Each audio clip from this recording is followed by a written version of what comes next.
Thanks for joining us here on Stadium Astro's very exclusive YouTube page. Paul Robinson and Stephen Kelly alongside me for this one. We just witnessed Leeds United relegated after 3 seasons back in top flight. And it's a club that is in desperate need of a reset. And how much is that reset coming from the very top then, Robbo? Has to be. I mean, when we saw it in here today, when it went toxic, yes, it was a little bit towards the players, but most of the toxicity was aimed towards the boardroom. And it's the recruitment that's been amiss for a long time. Is that the most important thing that needs to be addressed? Hugely. Well, yeah. we talked before the game on Stadium Astro. We spoke about the managerial situation, about Bielsa. Loved attacking wide players, forward-thinking players. Bielsa left and they employed a manager who plays very narrow with defensive midfielders. And the squad that he had, he couldn't utilise to the way he wanted to play it. What do you think was the thinking behind hiring Jesse Marsch?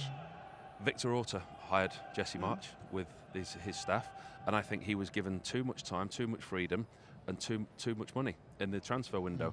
The recruitment wasn't good enough. Victor will always hang his hat on Rafinha and Bielsa, but you look at the other recruitment around that, it's not been good enough, it's not been strong enough. The takeover has been hanging over the club for a long, long time. Hopefully now it will be resolved one way or the other. It's obviously not going to be as positive an outcome as the club would have wanted because it's in the Premier League. Yeah. If Mr. Radrizzani would have sold the club 10 or 12 months ago, I'm sure he would have got a financially better offer than he will anytime soon. I'm sure the deal's very different to the one that was on the table if they're in the Premier League. Yeah. Things off the field have to be sorted before you can get right on the field. Stephen?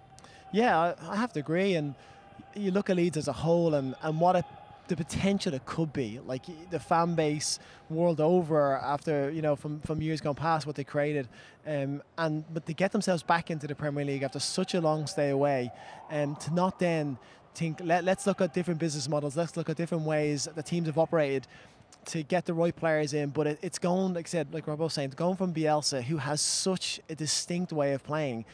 No manager was ever going to come in and play like that with the same players. So there had to be a change of the guard, had to be a change of players, restructure them. The ones that can't fit, you have to then bring in the new ones. And it's identifying those players you need to change to your style and system. If Jesse Marsch was going to be given that toll, he was given the money to do it at one point, but then he was sacked. So, you know, the logic behind that, I don't really understand. I know his results were poor, but if you're going to then back a manager in the transfer window and then get rid of him straight afterwards, that doesn't make any sense to me.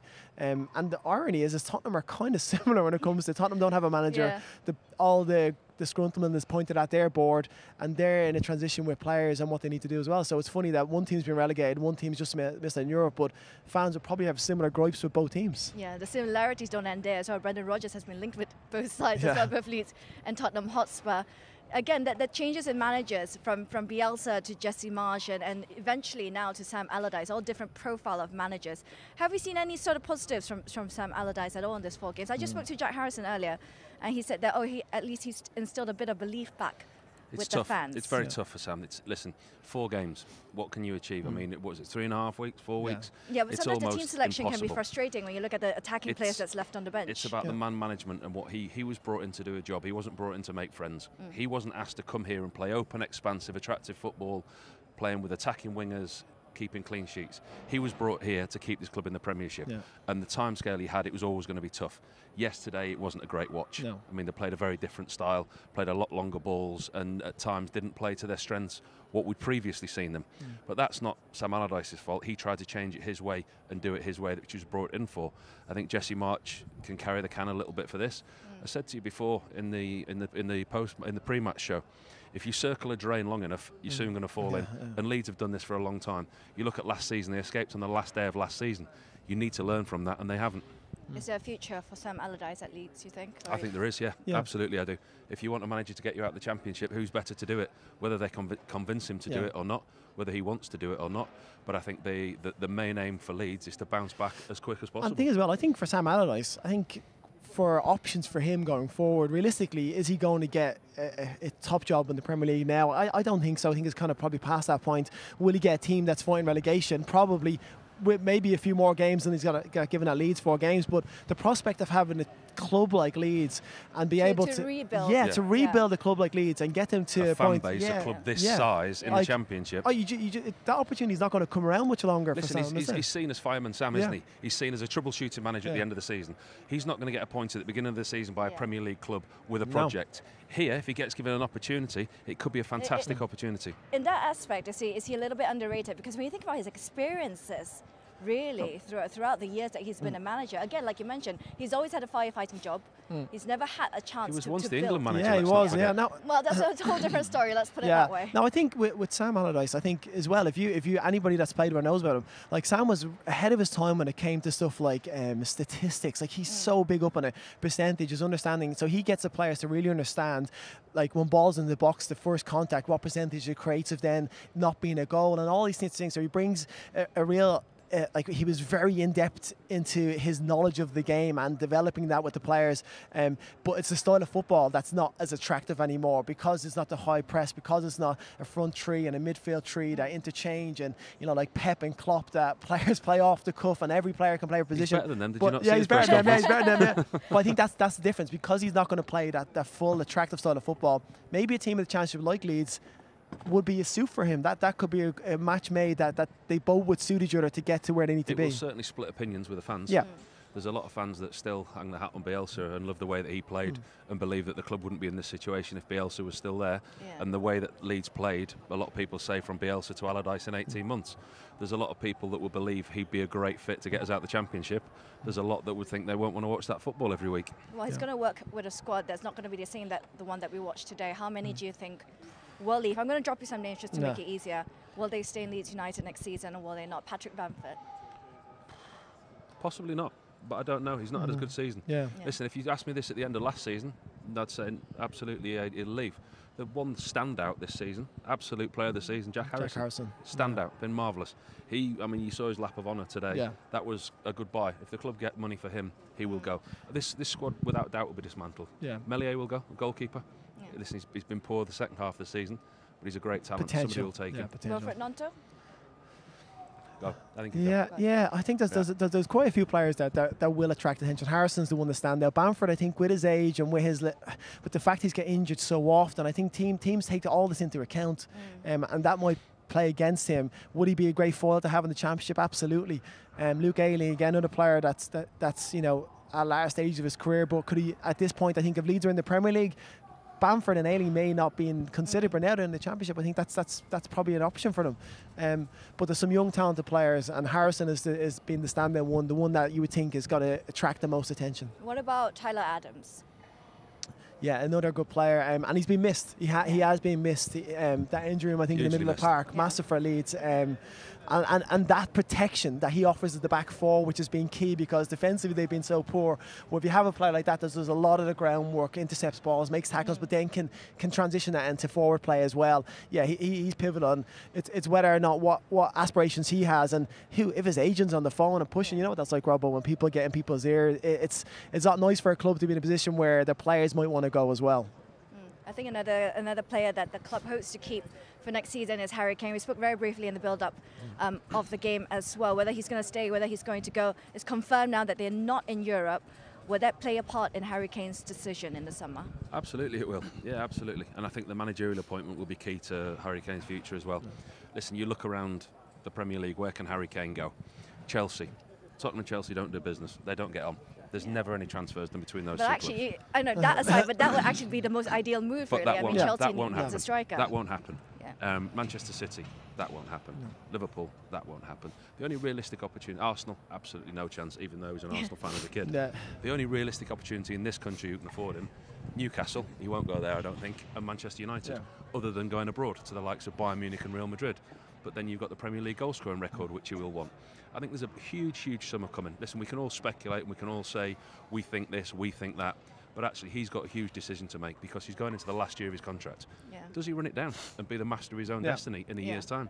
He's got the chance to do that. Yeah. It's a better decision to run down the contract then, because by next summer he's going on a free, and it opens up doors for him perhaps even more. Yeah, it makes...